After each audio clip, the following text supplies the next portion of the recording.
I am your host, Carrie Scollon, giving us different perspectives on where we are and where we want to go on our journey.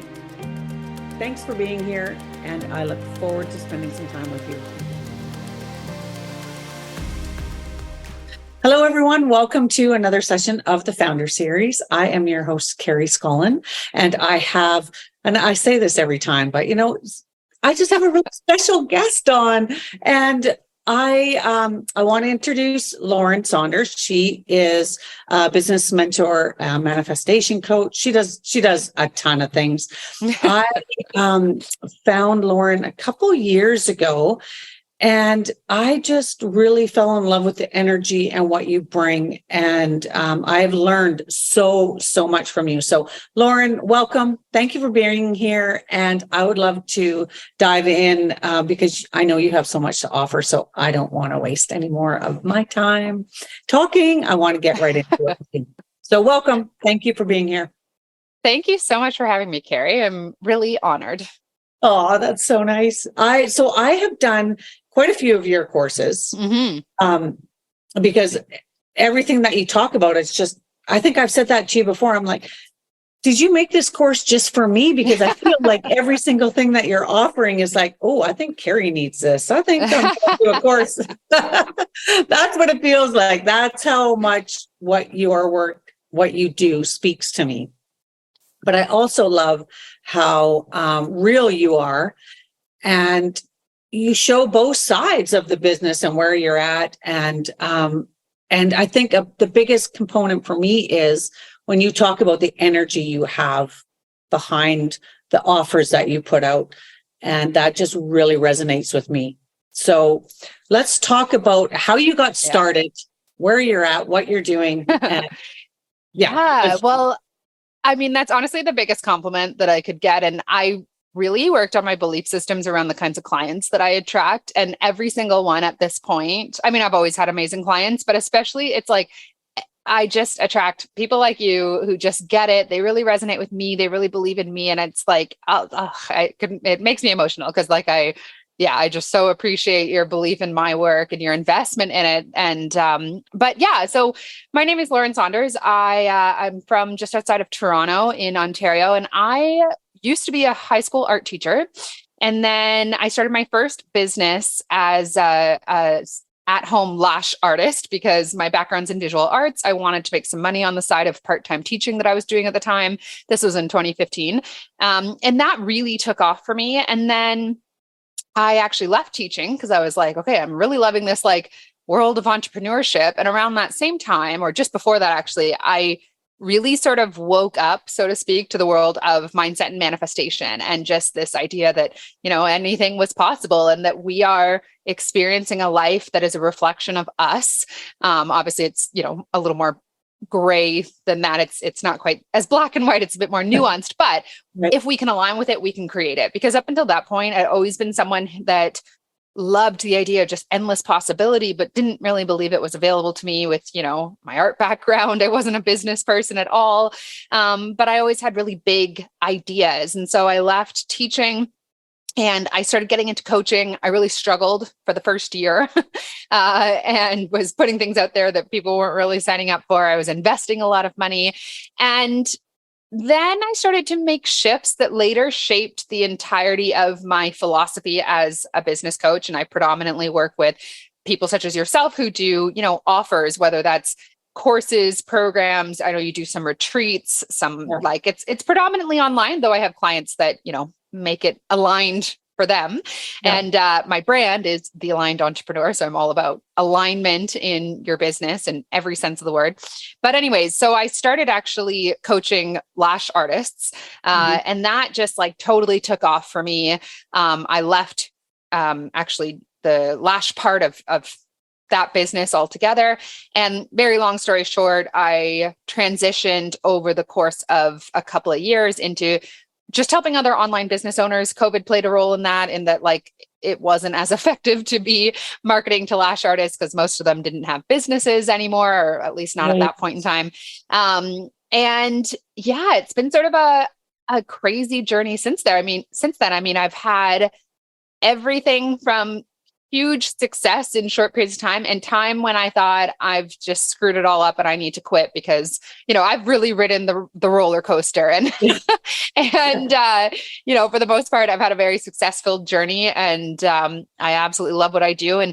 And how I help clients in particular is through the ups and downs. I think I really understand women, especially in the way that we think and the things that hold us back, because I've been through it all and I've worked through it. And I'm a big believer in, neuro reprogramming and identity work. I'm also into like quantum physics. I'm an authentic marketing coach. Like, you name it, I do it, but I bring it all together to help entrepreneurs build businesses that are really a reflection of them and are very freedom filled, both from the financial perspective, but just also from the day to day. And I believe that our access to success in business, or in any capacity for that matter, is through honoring ourselves. And this is something that Carrie does so well. You put together just beautiful ideas that are so unique to you. And it's when we feel safe in harnessing and sharing that essence with the world, then we get a reflection that's just so much greater than any strategy could ever allow for. So for me, it's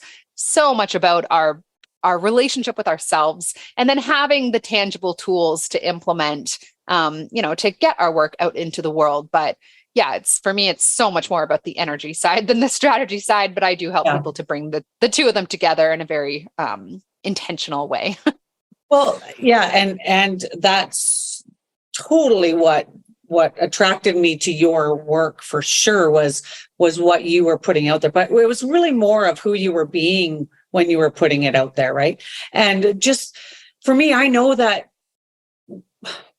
aligned, I know that word. So when you say aligned right. Are you talking, just for somebody that might not understand what that is, but that's the energy, and like, can you explain that a little bit? Okay. Fantastic question, because it actually has a few different meanings. I think the main one for me is the aligned entrepreneur, because that's my brand, or building an aligned business, is one that is aligned with you specifically. So one that feels good to you, that is authentic to you, that's a reflection of you. To me, that is, the most basic level of what an aligned business means. Now, there's a whole other part of that, however, which is being in alignment with the results that you desire to create. And for me, that's about what I call identity work, or identity energetics, who you are for yourself, changing your belief systems about yourself so that you are someone who is energetically aligned with the results you desire. So to put that really simply, you can't be focusing on the lack of success in your business and creating success simultaneously. It doesn't work. You're not, you're going to get what you are aligned with. So you're always aligned with something, whether you're aligned with the results you want and the life that you want, or the results you don't have is where the work is. And that's a very sort of like multifaceted, nuanced thing. But yeah, so it's kind of two-tiered for me in that regard. It's helping people to align with the results that they're working towards so that they can actually receive them and be a match for them, on a frequency sort of energetic basis. But it's also building a business that's truly aligned for you, because I just don't believe in any kind of cookie cutter approach, or, that it's a game of just taking someone else's actions and getting their results. It just doesn't work that way. It has to be aligned for you, and what works for someone else might not work for you, or probably won't work for you, because it's not aligned. Yeah. And I think that's again, just going back to, I think that's just what I loved so much is, you don't have to follow a certain, it doesn't work anyways.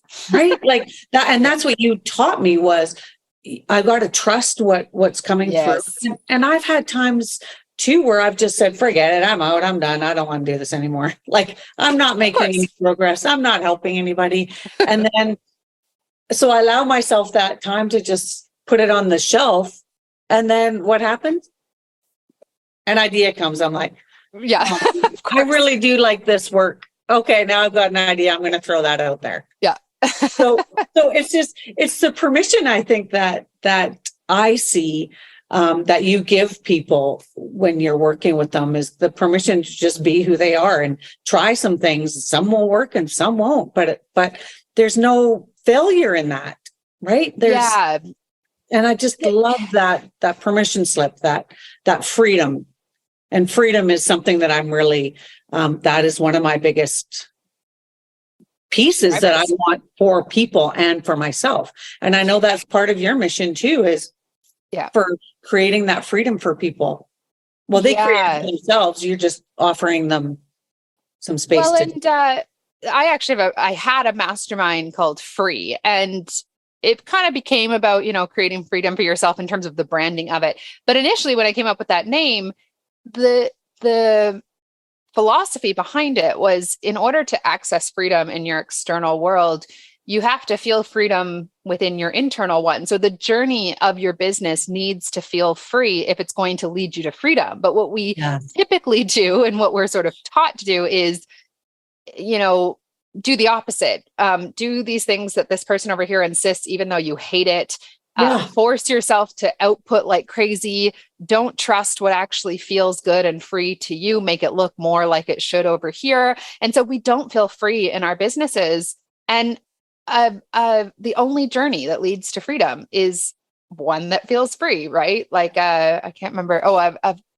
There's a saying, and I'm blanking on it now, but if we want to end up in a place of joy, we have to follow the path of joy. If we want to end up in a place of freedom, we have to follow the path of freedom. But in business, the work then is about actually, granting yourself permission to do that, because we're so programmed with rules. And as soon as someone makes it about it, there's this interesting pattern actually I see, and that I've experienced myself, which is for business owners who started just with a creative idea. They're like, I started a podcast, or I started an Instagram account, and I was just kind of sharing this thing that I'm really passionate about. And in that energy, they grow this huge audience. They have 20,000 people follow them overnight. It's like fun, it's easy. And then they think, I'm going to turn this into a business. And as soon as they label it as a business, they put rules on it, and their growth either way slows down or altogether stops. And the only thing that changed was that they started making it work instead of fun. Yes, that's so true. And I think also a piece of that, which again, I don't know how many times I'm going to say love, but I love that you have us work on the inner piece so that it can still be fun. But the other piece for me, which I found extremely hard to get over, was exactly that. I want to give everything for free.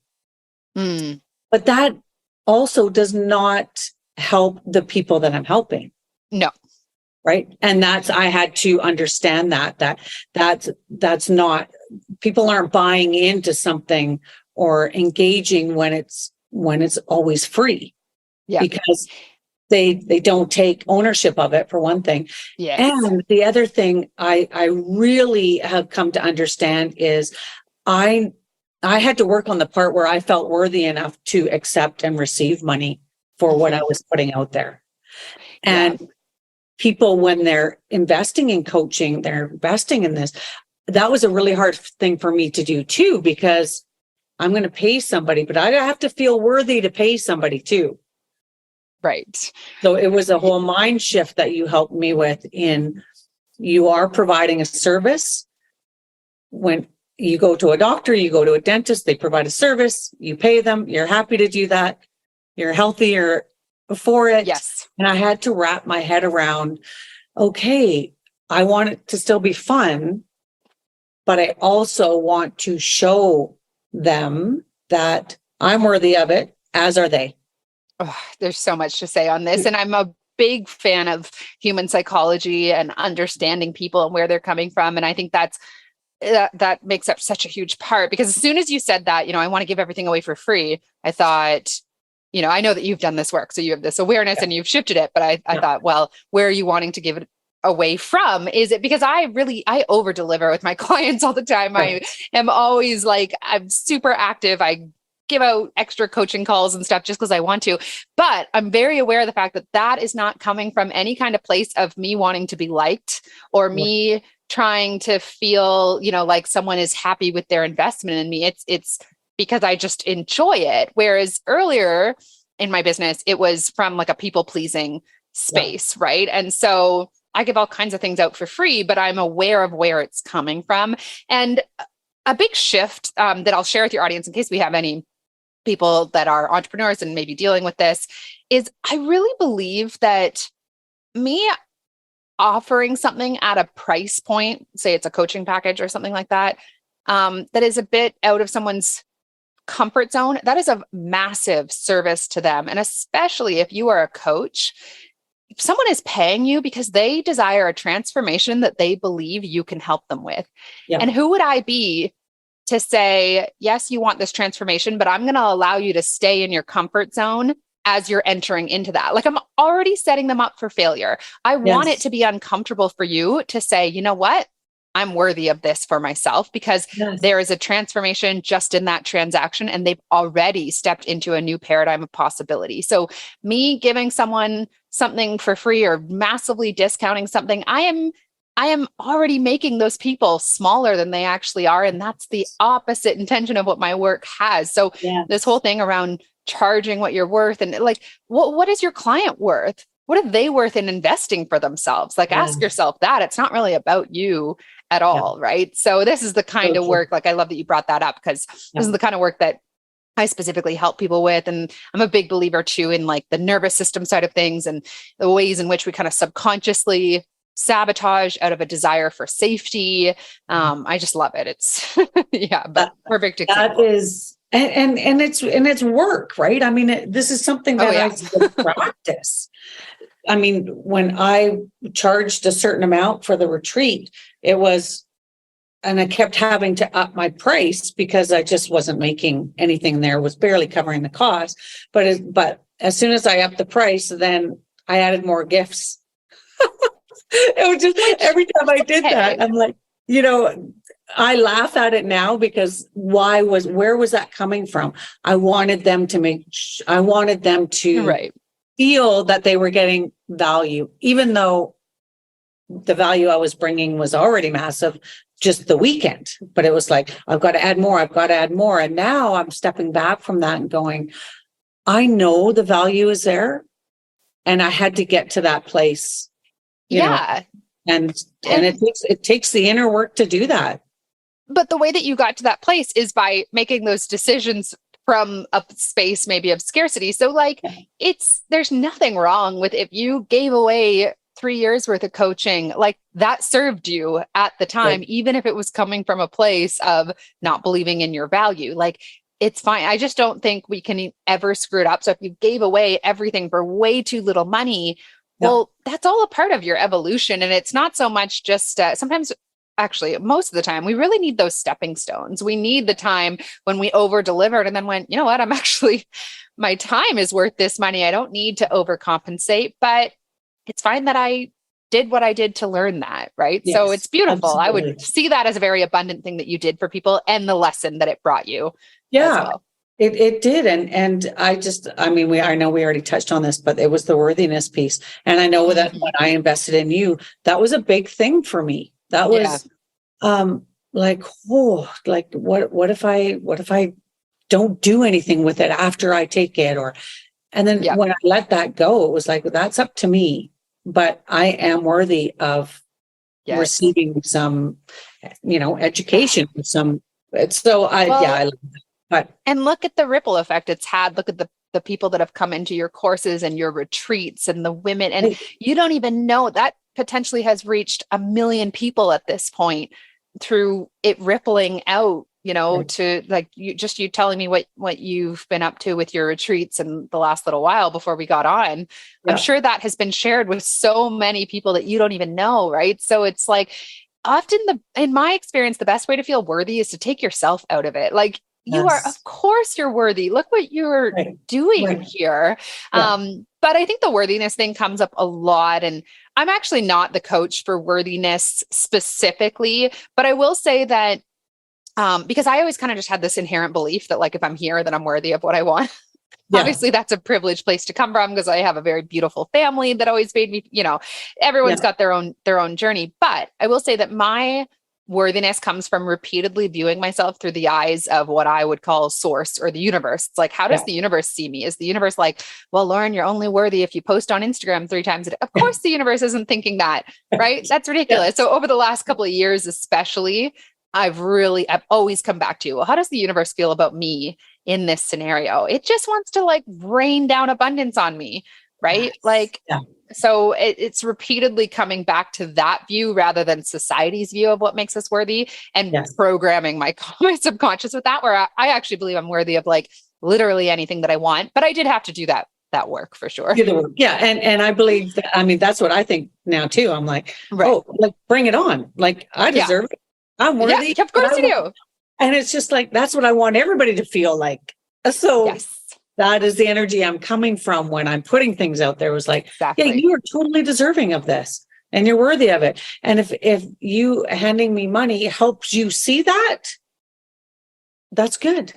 That's like a gift that you. It is a gift. Yeah. Yes. Yeah. I've often said my pricing. Yeah. Sorry. No, go ahead.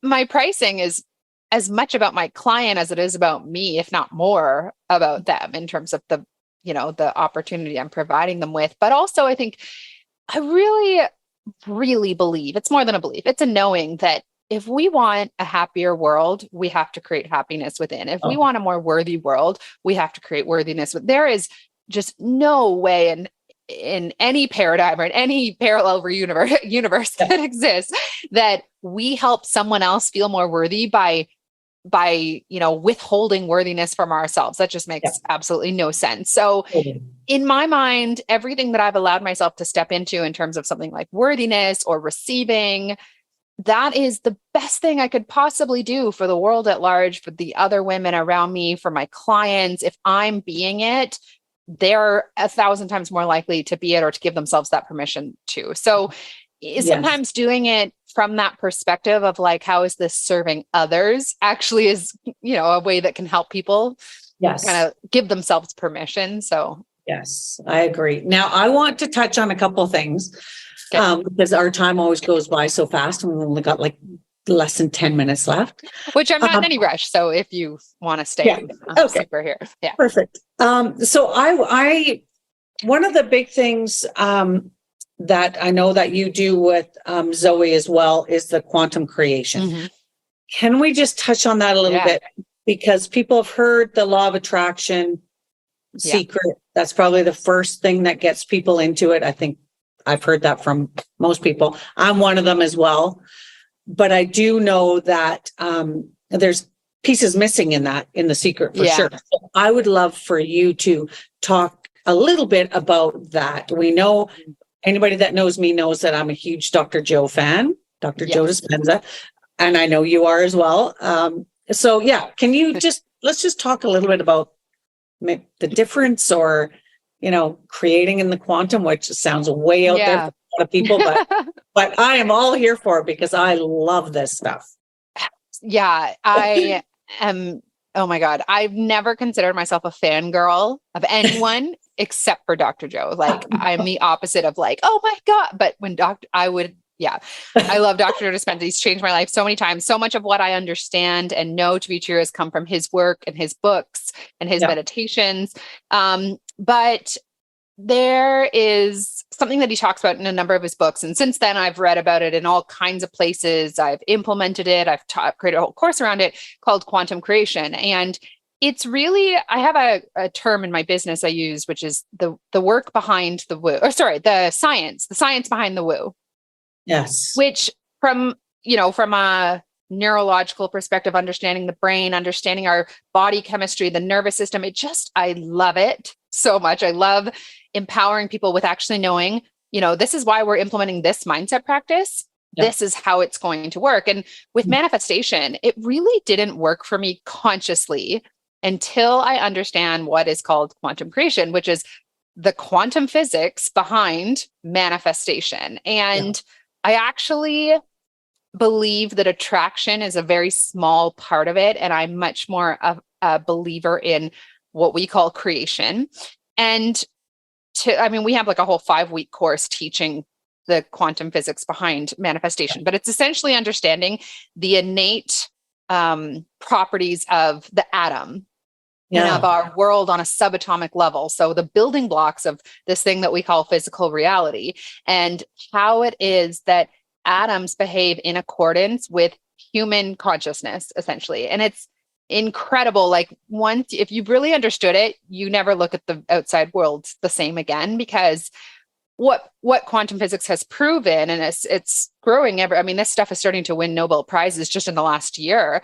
But the human consciousness, or the observer, as quantum physics calls them, is intrinsically tied to the physical nature of our reality. So to really sum it up, and I know it sounds so out there, but you can look at all of these proven, to really sum it up, the thing that you're looking at right now doesn't exist in the physical realm unless you yourself are looking at it. It exists in what we call the quantum field, which is like a non-physical, it's like the ether, like it's the non-physical world or dimension that is beyond the 3D one.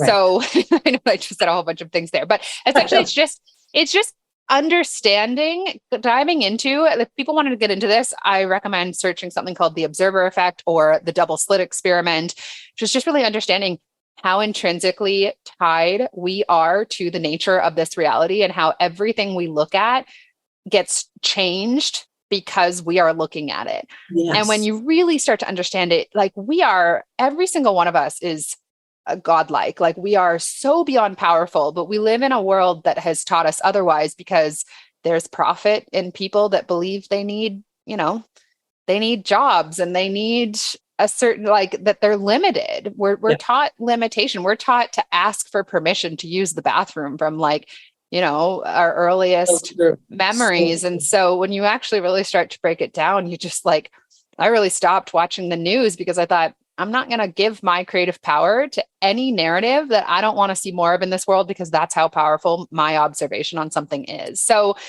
anyways, the reason I'm so passionate about it is because it comes with a whole different set of rules, so to speak. Attraction has people really get in their head. They're always watching their every thought, their every emotion. They think that one bad thought is going to manifest something horrible happening. And in my experience, it can actually really lead to mental health struggles, because you're so worried about your own doubt or your own anxiety. Creation is much more sort of liberal. It's 10 minutes a day, visualize what it is that you want. You are literally turning those atoms from their waveform into their particle form. I don't know how to make it any more let's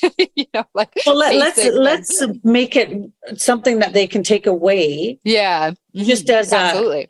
So you talk about doing the visualization in your head, even if it's I think you called it like a little mind movie, and it can be for a short amount of time, but you're visualizing what you want to create, right? Yeah. So for some people, do a quick little rundown of that, and they can take. I know. I can just go off on that hill and die on it. I love it too. I could too. But yeah. So really, for some people, they don't really care about understanding the science. They're like, great, just tell me what I need to do. Yeah. 10 minutes a day of visualizing yourself in your desired reality, whether that's a relationship or a certain, amount of money or your business taking off.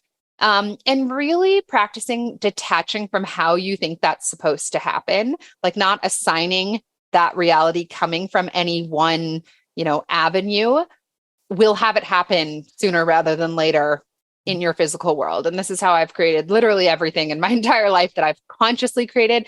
I would have a 5 to 10 minute visualization session every day that was maybe just a 10-second loop of I visualized certain conversation, little pieces of conversations I would have with my significant other that for me represented this connection that I was calling forth with someone who could really hold space for, conversations like this one and for who I am. And I would play that over and over in my mind. And almost a year ago now, I met that exact man.